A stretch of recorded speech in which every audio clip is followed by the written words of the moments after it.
Hello, it's me Afrin. আমার নতুন একটা ডিআইওয়াই ভিডিও দেখার জন্য ওয়েলকাম সবাইকে। আজ পারফিউমের এই বক্সটা দিয়ে কিছু একটা তৈরি করব। বক্সটা কালেক্ট করেছি পুপির বাসার থেকে। বেশ অনেক বছর ধরেই দেখছি বক্সটা সুন্দর করে উঠিয়ে রেখেছে। তো এটার দিকে আমার হুট করেই নজর গেল যে এভাবে পড়ে থাকার থেকে আমি এটা দিয়ে কিছু একটা তৈরি করি। আমি আনার পরেই এটাকে এখন একটু গ্লাস ক্লিনার দিয়ে ক্লিন করে নিচ্ছি। বক্সটা এমনিতেই অনেক সুন্দর, এটাকে নতুন করে আর কিছুই করতে হবে না, জাস্ট ক্লিন করতে হবে। যেহেতু অনেক বছরের ধুলা ময়লা, এর জন্য একটু ডিপ ক্লিন করতে হবে। বক্সটার উপরের পার্টের ভিতরের অংশে আমি একটা মিরর লাগাতে চেয়েছিলাম।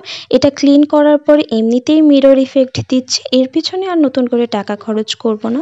বক্সটার উপরের পার্টে এখানে একটু আঠা উঠে গেছে। B7000 গ্লুটা দিয়ে এখানে একটু আঠা লাগিয়ে নিব আর কিছু একটা ভারী জিনিসের সাহায্যে এটা চাপ দিয়ে রাখবো।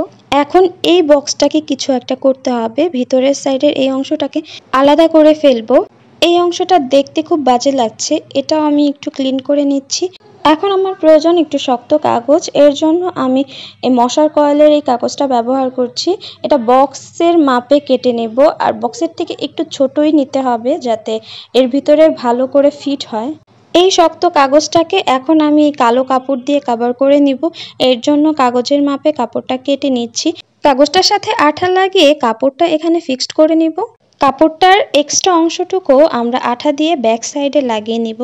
কাপড়টা কাগজের সাথে মোড়ানো শেষ হলে আমরা এই বক্সের ভিতরের সাইডেও আঠা দিয়ে এই কাপড়টা লাগিয়ে নিব। আর এই সামান্য প্রসেসের মাধ্যমেই আমার ডিআইওয়াই কমপ্লিট। এটা এখন তৈরি হয়ে গেছে একটা জুয়েলারি বক্স। এটার ভিতরে আমি এখন জুয়েলারি রাখতে পারবো। ফেলে দেওয়া নষ্ট একটা জিনিসকে আপনারা চাইলে রিইউজ করতে পারেন। তার জন্য দরকার একটু ধৈর্য আর একটু সৃজনশীলতা, তাহলে আপনারাও অনেক সুন্দর সুন্দর জিনিস তৈরি করতে পারবেন। আজকের ভিডিওটা এই পর্যন্তই ছিল। Till then take care.